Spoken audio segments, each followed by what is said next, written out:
What's up everybody, you're very welcome along to tonight's late night agenda. Now, bear with us because we're having an audio issue that we're trying to fix. We need your help on this one, so if there's any Windows experts out there who can tell us why the Windows system is constantly hijacking the level of our volume, that would be much appreciated. But with that in mind folks, we've a lot to get through tonight.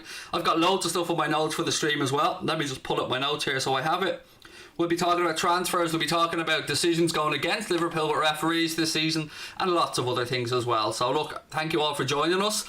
We'll get through it, we'll see how we all feel at the end of this one. Hopefully we can get some of the frustration out of our system, because it's a frustrating time right now to be a Liverpool fan, ladies and gentlemen. It is, there's no denying it, but we'll get through this.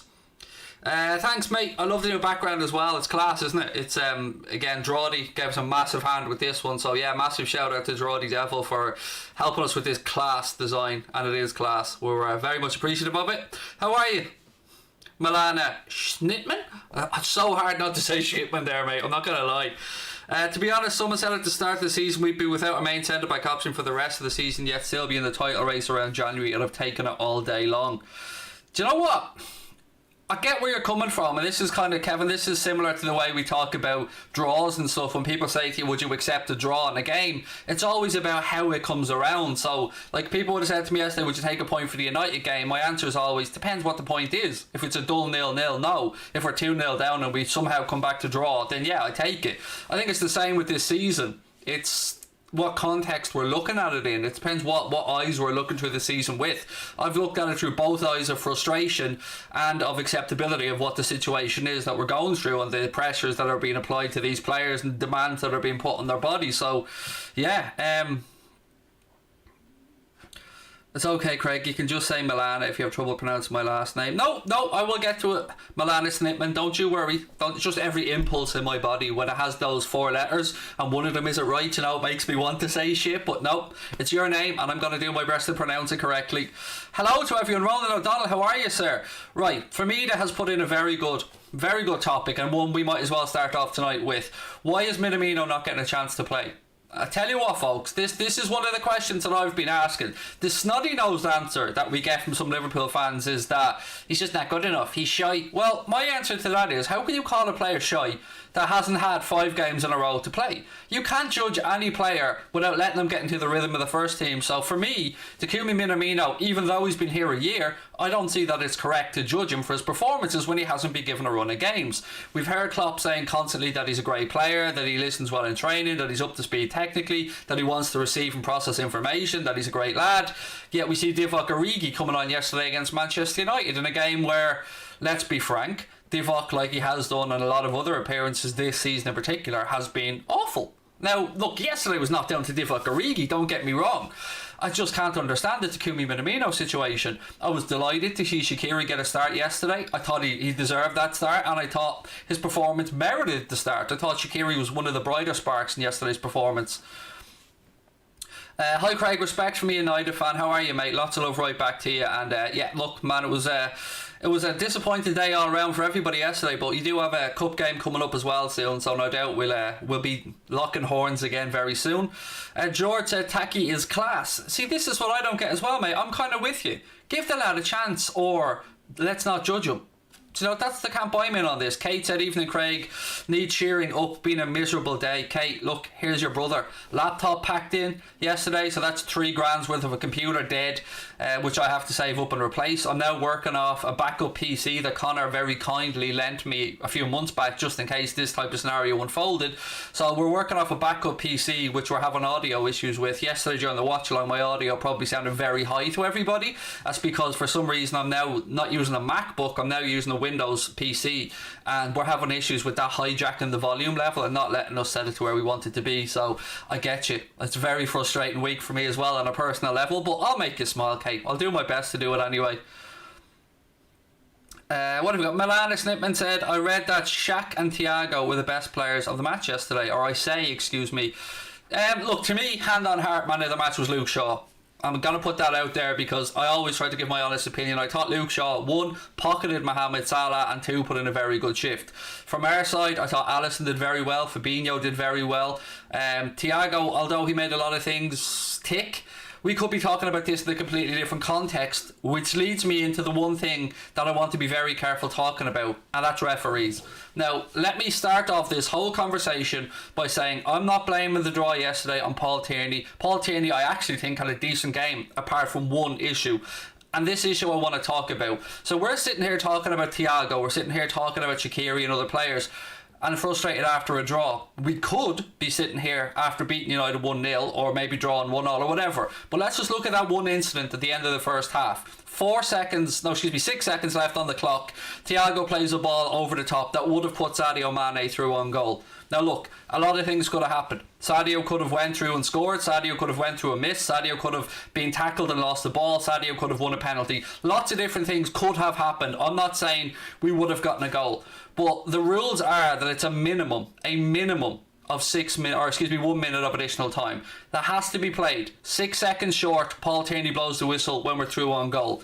Now again, any United fans watching, I'm not using this as an excuse for a performance, and I'm not using this to say we should have won the game. I'm using it in a greater context to let you guys know about the amount of shit that Liverpool have had to put up with this season, with these what seem at the time like minor decisions or little things, but when you add them all up in the course of a season, and I've actually taken the time to make out a bit of a list on this with thanks to our friends in the Discord group. So apart from the Paul Tierney incident yesterday, you look back and you've got Mane incorrectly ruled offside against Everton. Remember, Hendo scored the late goal. We thought we'd won the derby. Again, they went back and looked at it. Then you've got Jordan Pickford not being sent off in the same derby, and of course injuring Virgil van Dijk. So that's 2 incidents in that game. You've got Darlow grabbing Sadio Mane's leg against Newcastle that VAR didn't look at, or if they did look at, for some reason decided it wasn't a penalty. You've got Sheffield United getting a penalty for a foul that took place outside the box. And then you've got Jota's goal being disallowed against West Ham because Sadio Mane had the cheek to tackle for the ball. That's just the ones I can think of off the top of my head. Now, to me, every single one of those decisions are incorrect. And you might say, well, it mightn't change the game. It would have. We would have won the derby. We would have probably beaten Newcastle. I don't know what would have happened against United yesterday, because in fairness, there was still a lot of time to play in that game. But all these things to opposition fans, if I say them, they make me sound like I'm salty. But it's not. It's genuinely, I think the Premier League referees are horrendous. Right across the board. Doesn't matter who you support. I just think that these clowns aren't fit to be refereeing Premier League games. And every single one of those decisions I've spoken about, I genuinely believe were incorrect. And they're just the ones I believe are incorrect. I could probably list you another 7 or 8 that are 50-50. I was trying to be fair in what I spoke about. So how can Paul Tierney justify, and I even watched Referee Watch today with Dermot Gallagher on Sky Sports, and they were like, he'd be disappointed in himself. Will he, mate? Okay, fair enough. Paul Tierney might be disappointed with himself, but Liverpool potentially could have had a shot on goal. Sadio Mane potentially could have been done out of a goal bonus, and Paul Tierney will get a do better next time, mate, because the referees and the PGMOL just look out for each other. It's beyond the joke. Now, if you're watching this as an opposition fan, your reaction is going to be to say salty Liverpool fan. But think about it. You can probably think of 4 or 5 incidents for your own team this season that has been incorrectly judged. And that's just what I want to talk about. I want to talk about how they can keep getting away with this stuff. Like, you can't blow it. When you put up 1 minute of additional time, it's a minimum. We often see it dragged on. Like, you forever see it being, let's say 4 minutes turns into 6 minutes because there's a knock, a substitution, the player goes down injured, something like that. So you always expect at least, well, not expect, it's the rules. Whatever goes up on the board is the minimum that should be played. Paul Tierney blew his whistle when Sadio Mane was through on goal. And look, that's without the other ones I've spoken about as well. So look, to me, I'm not using that as an excuse for yesterday's performance, because even if we had scored, there's nothing to say United may not have scored in the second half. I'm not saying we were screwed out of 3 points. I'm just trying to make a point about all these little things that to opposition fans in one game. So let's say it's Everton. The Everton fans will say salty Liverpool fans, and the United fans will say salty Liverpool fans, the West Ham fans, salty Liverpool fans, Newcastle, salty Liverpool fans. That's okay, because it's only one game for you lot. It's only one game for those teams that hear us moaning about it, but it's every fucking time for us in a season where we're already up against it with injuries. We're already up against it, like a lot of clubs are, with the amount of games that the players are having to play. So for me, I'm just getting so fucking annoyed with it, ladies and gents. I'm not going to lie. It's frustrating the hell out of me, along with our performances, of course, because they have to play a big part in what we speak about. Connor said it feels like every 50-50 goes against us nowadays. It kind of does. Now, did we get some decisions last season that I can understand opposition fans looking at with scepticism? Yeah, I would say there was probably a couple. The penalty against Leicester City I thought was soft, and there was a few other bits and pieces that I will say yes. We were fortunate last season on a couple of occasions. But this season, I don't know. I don't feel we're getting... I think it's a little bit more than the rub of the green, if I'm being honest with you. Now, I don't want to accuse anybody of being corrupt, because I'm sure everybody has their own principles with regards to refereeing and nobody wants to go out there and completely fuck up, but it does get a little bit tiresome when you feel like absolutely nothing is going your way. Right, what else we got? Takumi still has a lot of potential, said Samira. Absolutely, and I want to see that potential realised, which is why I want the lad to get a chance to play a run of games. Pat said 100% agree with you, very below standard of Premier League referees, only job I know when you can constantly make mistakes and stay in a job. I'll give you another one, mate. Managers, that's another one where you can constantly make mistakes and stay in a job. How many times did we see that merry-go-round a few years back of like Kirbishley, Sam Allardyce, what's that other lad that used to manage Newcastle as well, what's his name? No, the lad that was doing the dance on the sideline, grey-haired fella. Anyway, manager after manager goes around on that merry-go-round as well, mate. It's the only industry that seems to reward failure on a constant basis. Hashim made a really good point, and one I want to get to in a minute, mate. I will talk about what we're potentially losing in midfield. We're having Hendo Fabinho at centre back. It is a topic I want to bring up for sure. Lee Chappie's in the house. How are you, sir? Myself, Lee, and Dave as a party from Talking Wolves will be over on Mundo Sporto, folks, from 9 o'clock tonight as well. We're going to be doing our Premier League show over there. Looking forward to catching up with Lee and Dave, so I hope you can join us for that one as well. As you can see, Anfield Agenda are pushing towards 65k, you absolute legends. If you do enjoy our streams, folks, please do hit that subscribe button, drop a like on the video as well. As always, huge thank you to our sponsors, Boyle Sports and Pardew. Alan Pardew, yeah, that's him, that's the lad. Puskas is a god. That new background looks a bit sexy, not gonna lie. It's amazing, mate. Honestly, Drawdy knocked it out of the park doing this for us. It's we're absolutely delighted with it. Absolutely delighted. It looks brilliant. Drawdy just wants me to sit a bit higher in shot because he said I'm always too low. So there you go, I'm a bit higher up today. Fat guy, brilliant. Sadia, I'm fat. I didn't know that. Did you come up with that all on your own? Hang on, and just Sabrina.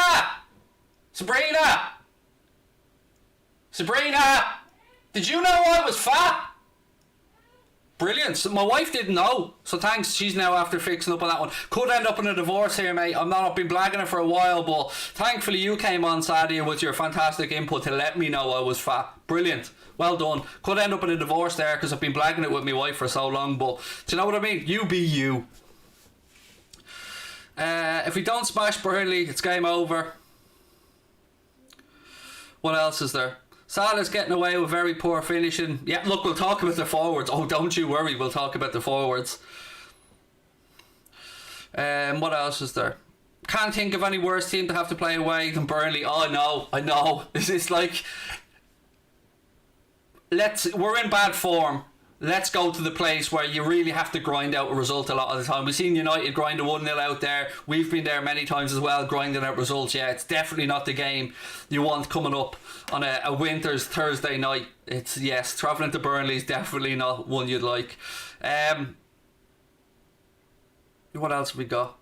I blame Klopp because he didn't play Firmino as a 10. Salah's a lone striker, Shaqiri on the right. Nobody's talking about this. Robert, I spoke about it in the whole build up to the game, pal. I said all week I wanted a 4-2-3-1. I wanted Hendo and Thiago in the holding 2. I wanted Shaqiri on the right hand side of that 3 you're speaking about, with Bobby as an attacking midfielder, Mane on the left and Salah as a lone striker. I absolutely agree with you on that, Robert. I've been saying that all week. Look at my preview show for the game.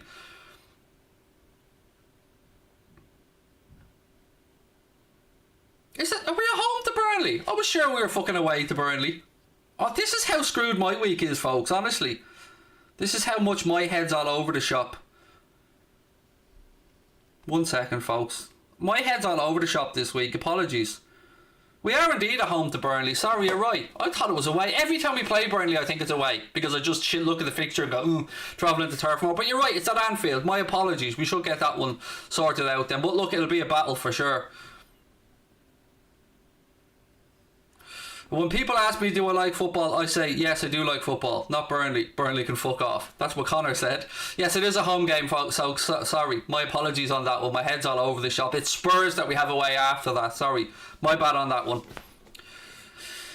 Klopp doesn't seem to be himself of late, very cranky last few months. Yeah, I've noticed that as well, and it's something that I spoke about last week in the Mundo Sporto Premier League show with Lee and with Joe from All Leeds TV. He doesn't look himself, you're right, but to be fair, all these managers are under immense stress at the minute. They're trying to manage a group of coaches, they're trying to manage a football club, trying to manage players. They've got their own lives and worries to live as well. So it is a very stressful time right now for anybody in football. But I can, trust me, I think Klopp's handling this well. If that was me, I'd be far more snidey than Klopp's being right now. But yeah. What else we got? Are you worried about the stage, about the Champions League game for every? No, I'm actually looking forward to it, Kevin, mate, as a big distraction. I actually put out a tweet yesterday to say it's alright, folks, we'll still win the Champions League, because I think that will be a nice distraction for us. 2 games coming up against Leipzig, second one at Anfield. I think that will help give the lads a bit of confidence. If they can get themselves through to the quarterfinals of the Champions League, then you're looking towards late February, and you're having one eye on, if we get a little bit further, will we have a Joe Gomez, maybe we have a Virgil van Dijk back.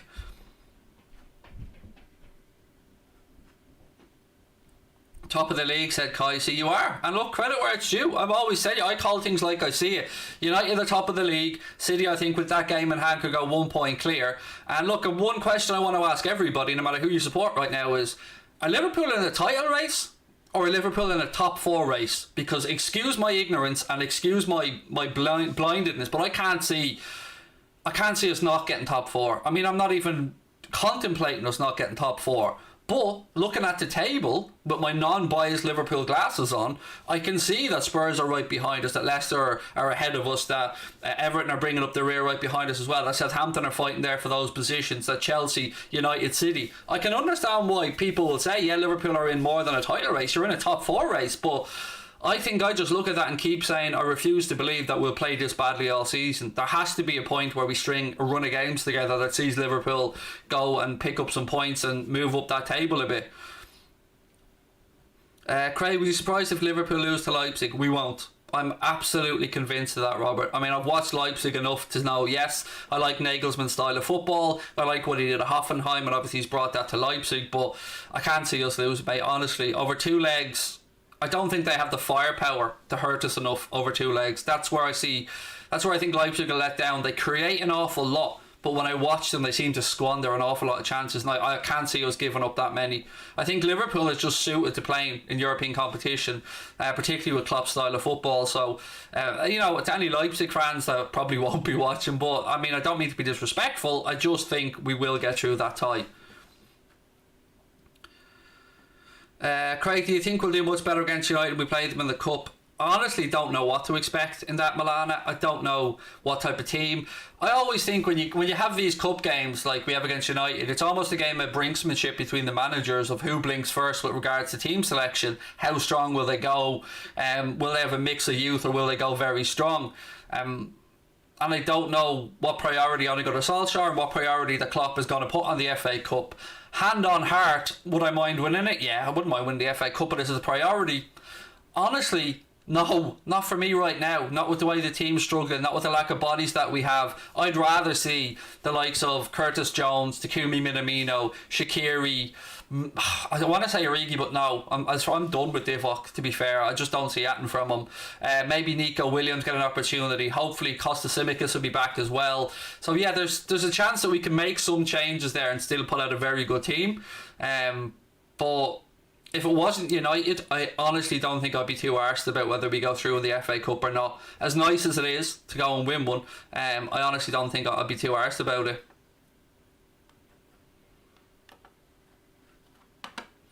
Oh look, Sadia's, apart from being a fucking twat with regards to being fat, also is xenophobic as well, because apparently I don't have a Scouse accent, so then because I didn't fall out of my mother's vagina in a Liverpool postcode, I'm not allowed to sponsor. Mate, it's the oldest and laziest argument in the fucking world. Do you only listen to music from the town that you're from, mate? Do you only buy clothes from the town that you're from? Do you only watch television shows from the town that you're from? And what about the managers and players, mate, that come into the club from the town that you're from? Do they have no right to play? It is an argument argument of an idiot with no argument. So take your support your local argument, or arm it up your Swiss roll, mate, and go back to the 1920s when that argument might have had some credibility. Because right now, pal, football's a worldwide game. Football brings us all together, and you or any other ignorant son of a bitch have no right to tell me or anybody else who the fuck we should support. We will do whatever we want. I hope that concludes our little conversations this evening, because quite frankly, you've taken up enough of my fucking time and I'm getting a headache dealing with you. Right, there's a couple of other bits and pieces with regards to transfer chat that I wanted to bring up as well, folks, that I had in my old notes here. So 1 second. Where are my notes again? So, Chelsea eye Haaland. Have you seen this in the newspaper today? So we all know that young Erling Haaland has a buyout clause that kicks in his contract in 2022. That buyout clause is rumoured to be about €75 million.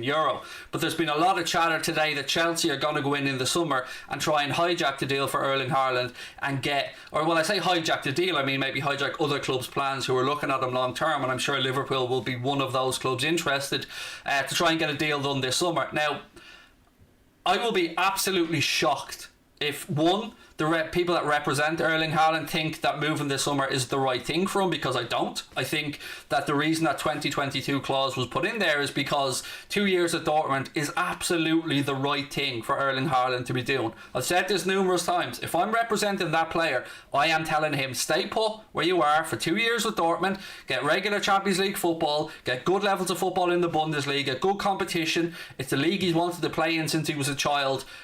In my opinion, I don't see Erling Haaland moving to Chelsea, and I also don't see him being motivated by money. I genuinely get the feeling that him, his family and his representatives are just interested in the right sporting project.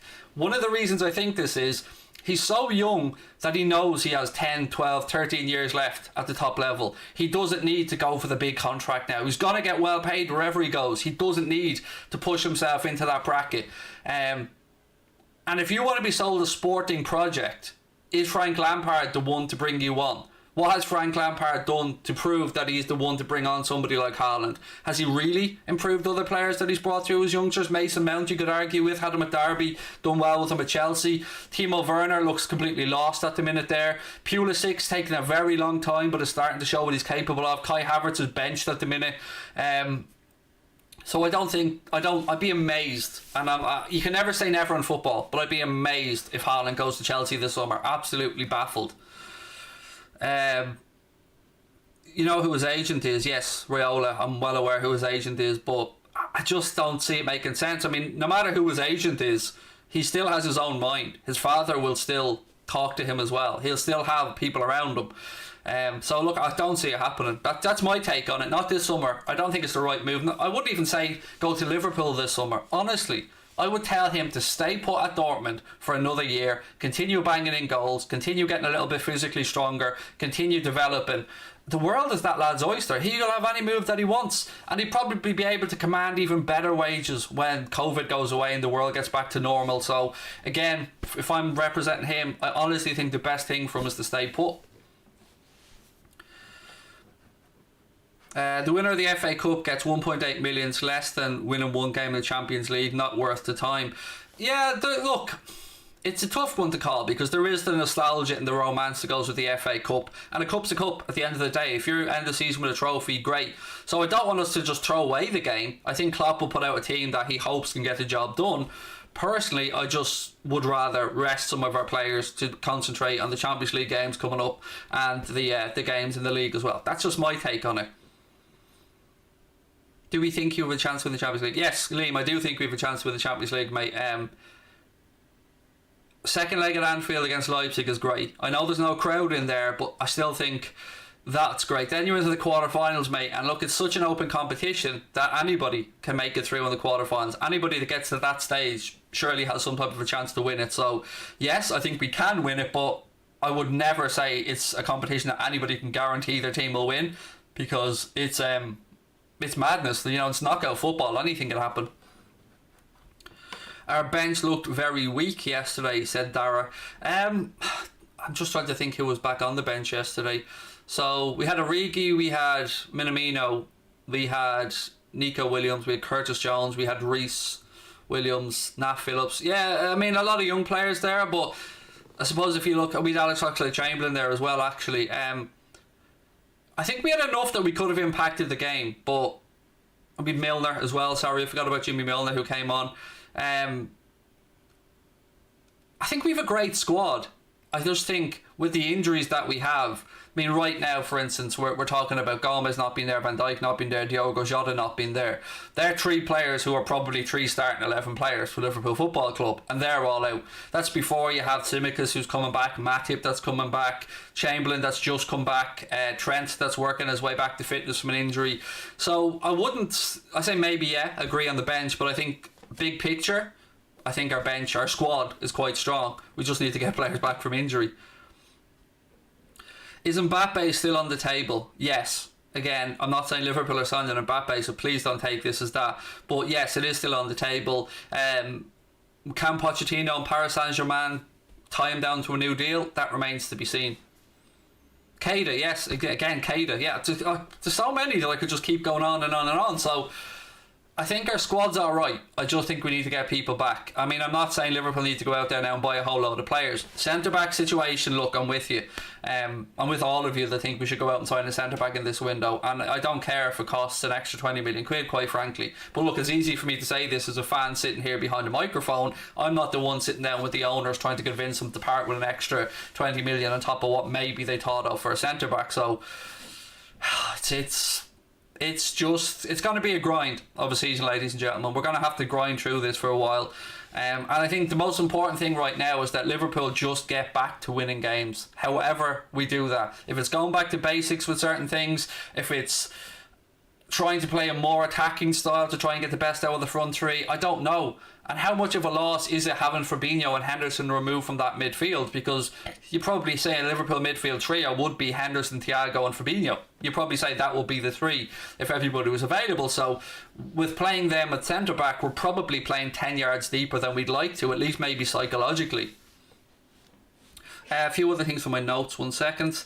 So the Premier League title odds, they're changing all the time, obviously. Manchester City right now, 5-8 favourites. Manchester United have gone ahead of Liverpool to be in the favourites for the Premier League title. They're at 3-1 and Liverpool are 4-1. So yeah, there you go.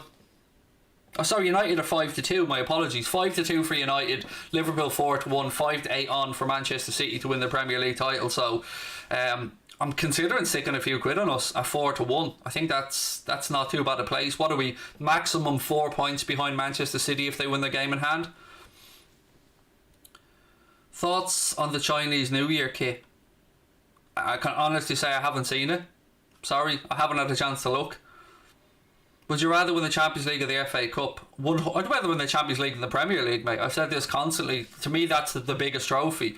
I know everybody wants to go level with United on 20, but to me, as I said at the start of the season, and I'll continue to say, yes, we won the Premier League last year and we needed to do it, but after that, give me Champions League every single year. It's the biggest trophy to me and the one I want Liverpool to win. Samira said Chelsea will buy Haaland and still be 9th or 10th. There's no chemistry there. Again, that will take time, but my question will always remain, is Lampard the man to do it there? Is he the man able to knit those players together into a system? Has there been long-term strategy looking at what Chelsea will need for the next 5 years, and will these players be that? I mean, they've bought some very good players. I mean, they've brought in Havertz, they've brought in Pulisic in the last few windows, they've brought in Werner, they've brought in Thiago Silva for cover at back, they've brought in a new goalkeeper, they've brought in more midfielders, they've brought in, I think, Chilwell at left back. So they've definitely spent money to invest in the future. How well they'll knit together, I think time will tell. Why is Wijnaldum leaving? Ross, to be honest, mate, I can't give you that answer. I mean, that's an answer that Gini Wijnaldum or the club can give you. I imagine maybe one change of scenery for his career. Maybe he's always wanted to play for Barca. I don't know. I can't give you the answer, mate. I'm disappointed that the news looks like Gini isn't going to sign a new deal and that he will be joining Barcelona at the end of the season. At least that's the word that's starting to come out. And And if that's the case, again, there's been an article put out today that suggests that Liverpool are going to try and act this month to secure a deal for Rodrigo de Paul from Udinese.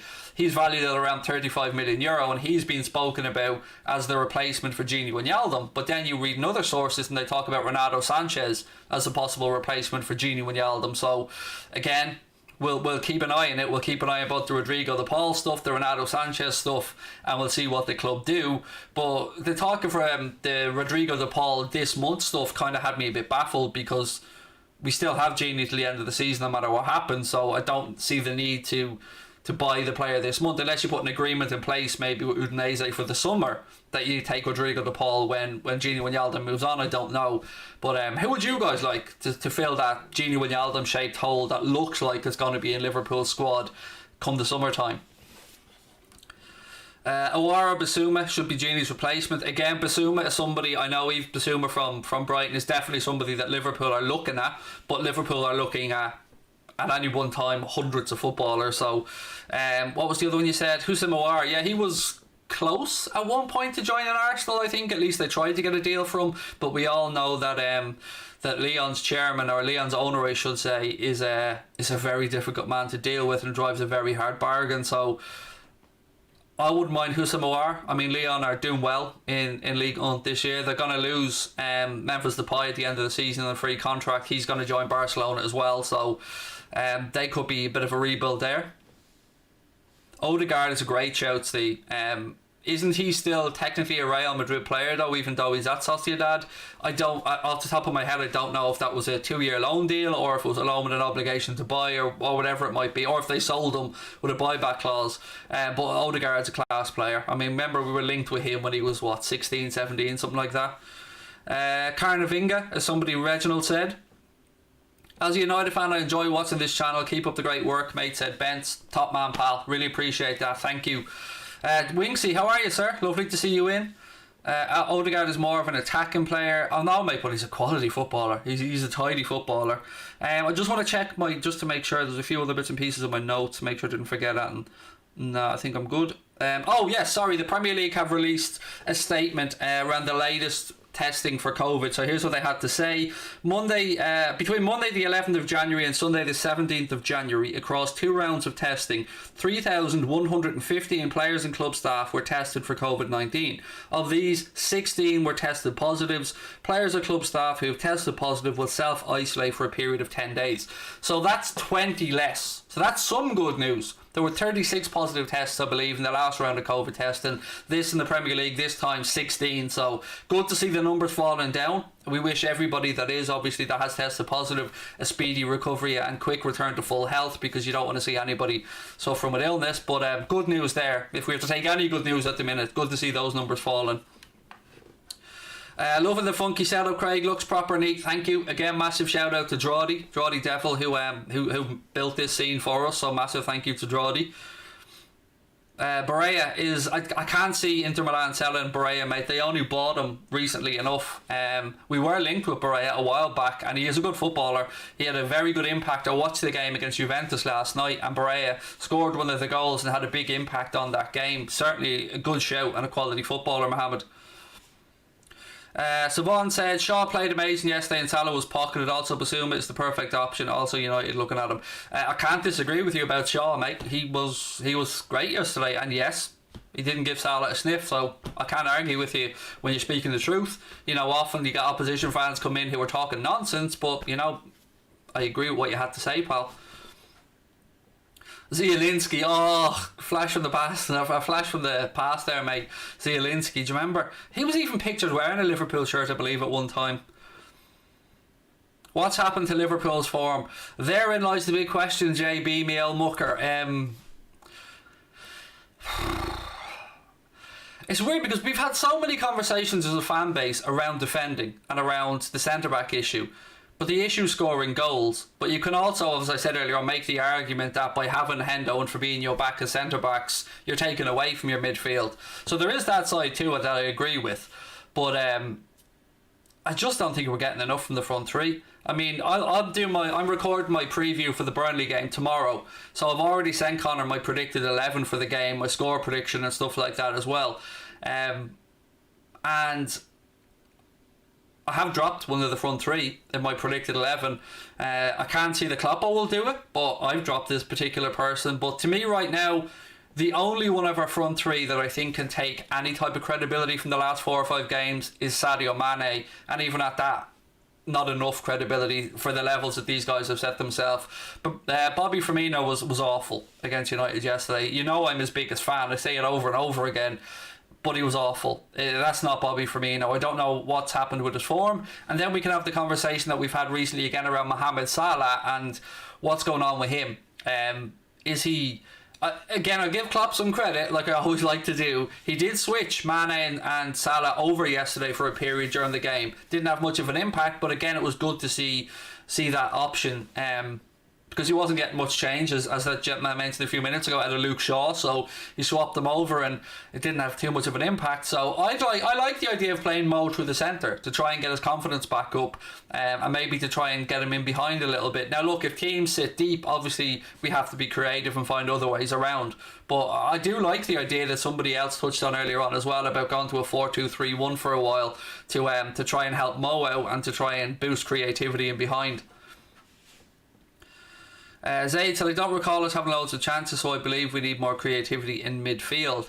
Yeah, we do, mate, but again, it's the problem that we have 2 of our midfielders now playing at centre-back, or at least we did yesterday. Would that help us? Would that maybe push us further forward? We need the press to be on point, and we need to be winning the ball back higher up the field.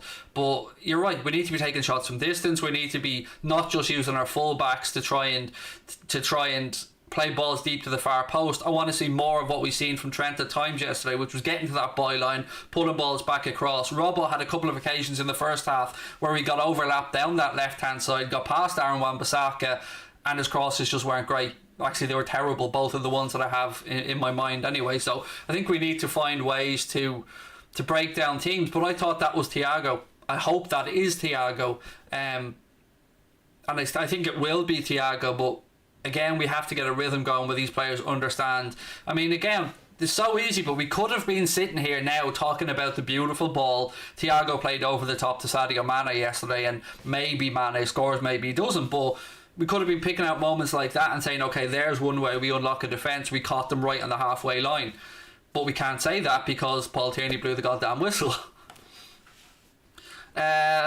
Keep up the stream, love the amazing work. Thank you, Milan, I really appreciate that. And look, folks, if you are enjoying the stream, please do hit that subscribe button, drop a like on the video as well. We're very close to getting to, excuse me, my voice is croaking there, we're very close to getting to 64,600 subscribers now, and the love and the feedback we've had over the past week or two has been amazing. So to all of our new subscribers, welcome. If you want to become a member of Anfield Agenda FC, like the likes of Dara Azizi, Mark Caldwell, Anthony Davies and a few others in the chat there, hit the blue join button. It's $4.99 a month to join Anfield Agenda FC. You get the Anfield Agenda badge beside your name. That changes colour the longer you're a member. You get use of a whole host of custom emojis that Connor has designed for the channel, and you also get access to our Discord group, which is for members only, and we talk about transfers. We talk about everything in there, to be honest. We talk about anything from crisps right through to transfers and interviews that we have coming up.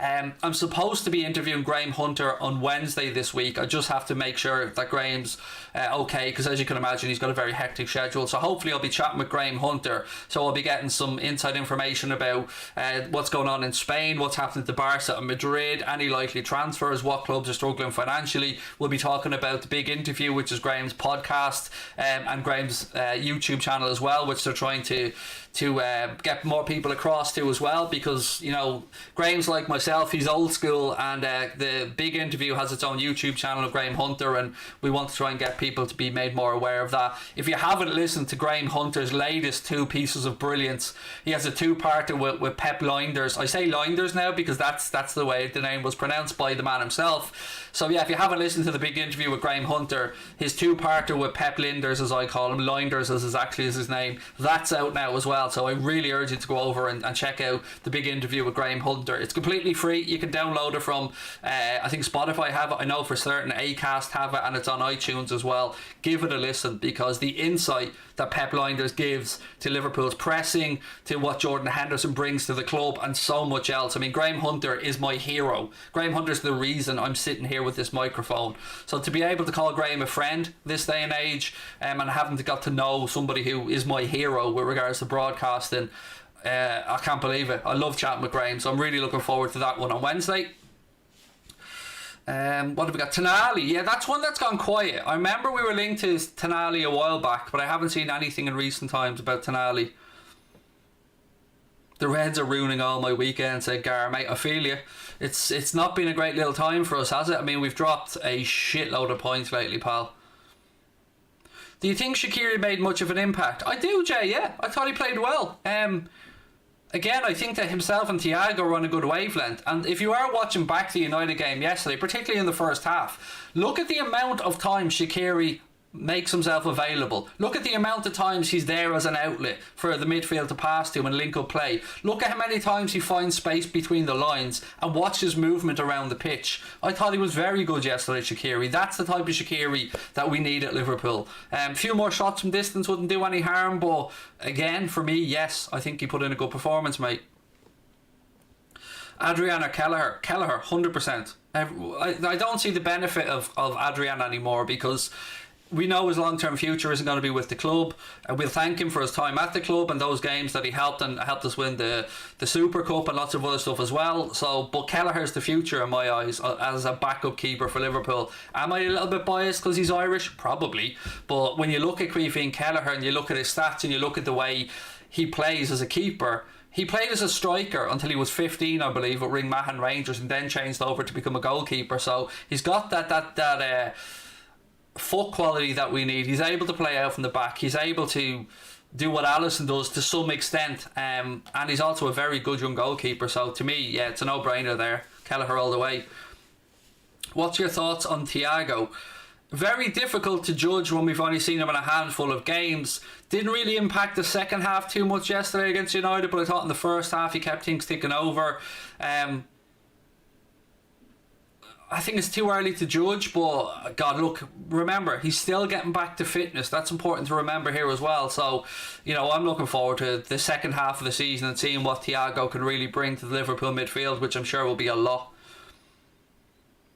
Alisson saved us big time against United. 100% agree. We look at that game yesterday, we can talk about possession, we can talk about passes, but the two biggest goal scoring chances of the game both fell to Manchester United yesterday. Paul Pogba had his shot saved brilliantly at point blank range by Adrian, and then the one from Bruno Fernandes in the first half as well, then the one in the first half as well that Alisson saved with his left foot from Bruno Fernandes, or second half from Bruno Fernandes. Yeah, saved us, no doubt about it. Manchester United definitely had the two biggest goal scoring opportunities of the game. That's a fact. Hi Craig, said this in the previous stream. What do you think of Eder Militao? Said Dan. I've reached out to some people in that neck of the woods, mate, to find out, and from what I can gather, Zinedine Zidane doesn't want to lose the player, but if Florentino Perez pushes it through with regards to maybe freeing up some cash and that, he is available, I think, on a loan. 6 months is what you're probably seeing in the papers and that as well, with an option to buy, no obligation. I think Spurs could be interested in Militao, and I hope that Liverpool at least look at the option of Militao, but he is certainly somebody who Zidane doesn't want to lose, but is on the list of players that Madrid would be willing to potentially do business on. Bring Coutinho back. Yeah, I think that ship has sailed, buddy, if I'm being honest with you. Kelleher's a youngster with so much potential, absolutely, and I think ideally you'd want to see Caoimhín get a loan to get some experience, and then maybe come back, but we'll wait and see what next summer brings. Buffon or Schmeichel, both actually goalkeeping heroes of mine, mate. I know Schmeichel played for Manchester United, but as I told you, I was a keeper growing up, and Gigi Buffon and Peter Schmeichel were two of the best in the business, and I modelled a lot of the way I was a goalkeeper on Schmeichel, particularly when it came to making yourself big and narrow in angles. I don't think there was too many better at that than Schmeichel, in all honesty. He was world class for a very long time, and I see his son Casper now is, I think he's a 400 appearances now that he's made for Leicester, which puts him right up there at, the top. When you think of Leicester's greats, speak about them in the future, Kasper Schmeichel's name will be there as well. But yeah, Buffon and Schmeichel, I can't pick between them, mate. I love them both growing up as a keeper. Depay, he's going to go to Barcelona, Lewis. He's going to be part of the whole host of free transfers that Barcelona look like they're going to try and bring in the summer. Gini, Wijnaldum, obviously another one. It's mental. Buffon is still playing. I know. After me admiring him growing up, yeah, he's older than me and he's still playing football. And I was looking up to him growing up. Like, it is mad when you think about it. Liam, are you just in one of these things, mate, where you're just going to ask me something all day? Because honestly, mate, it gets a little bit tedious at times, just asking me this person or this person, this person or this person, this person or this person. Particularly when you're not even naming people in the right position. So you're saying Nico Williams or Reece Williams. Well, one's a centre back and one's a right back. Can I please have a shout out? My name is Troy. I'm from Belfast. Have I ever been to Belfast? Well, firstly, mate, shout out to Troy. Lovely to have you, pal. And secondly, oh, you bet your ass I've been to Belfast, mate. I love Belfast. Myself and my wife, if ever we get a chance to go away for a weekend, Belfast is top of our list all the time. Love it up there. We stay in the Queen's University district down there, and yeah, love it. It's an amazing city. So much to do. If we bring the kids up, you've got the whole W5 museum. You've got so much to do. You've got Belfast City Centre. You've got the Titanic exhibition. Yes, mate, I love Belfast. Really, sincerely. Do I think Salah wants to be at Liverpool anymore? Said Mark Mighty Red. Well, you know, if you attribute comments that have been made from Salah very recently, yes, he said it's in the club's hands. He wants to stay here for as long as possible. His contract runs until 2023. So the club should be looking at starting to talk about extensions with Salah again. I know that Fabinho and Van Dijk seem to be the priority for the club right now, and Liverpool do have a history of boosting players' morale, like Virgil van Dijk when they're injured, by extending their contracts to, you know, let them know that the club want them here long term, that the club really value them highly, and hopefully the club show some love to Mo Salah. But the other way around as well, Mo Salah needs to be shown form that the club cannot, like, other than give him a new contract. Like, he needs to be saying, how can you not give me a new contract? Look what I'm doing, banging in goals galore. And so it works both ways there. I'd like to see a little bit more from Salah as well. Craig, right now would you take Mbappe over Salah? Yes, but for a couple of reasons, mate, and age is a very important part of that. Kylian Mbappe will take over Salah because he's 22, something like that, and he's got 10 years left, if not more, and he still has that explosive pace, which is, am I fair to say Salah seems to have dropped the yard of pace? Still an excellent footballer that does so many things well, but look, hand on heart, yes, I would. Right, look, ladies and gentlemen, I'm going to have to call that one a night because I'm going to have to go over to Mundo Sporto now, 9 o'clock for the Premier League show. Myself, Lee Chappie and Dave as a party from Talking Wolves. Hope you can join us for that one at 9 o'clock. There is a link to Mundo Sporto pinned to the top of the chat and in the description of the stream as well. Massive thank you to everyone that joined us tonight in the chat. Please do give us a thumbs up and hit that subscribe button if you've enjoyed the stream. Tomorrow I will be recording my preview for the Burnley game, so that's going to be going out tomorrow. I'll be doing a watch along over Mundo Sporto with Jack Gill tomorrow night as well. What game is that one tomorrow? Leicester against Chelsea, I think it is it? I think that's the game tomorrow night, so I hope to see you on Mundo Sporto for that one as well. But look, as always folks, be well, be safe, lots of love to each and every one of you. Thank you for your support, and up the Reds.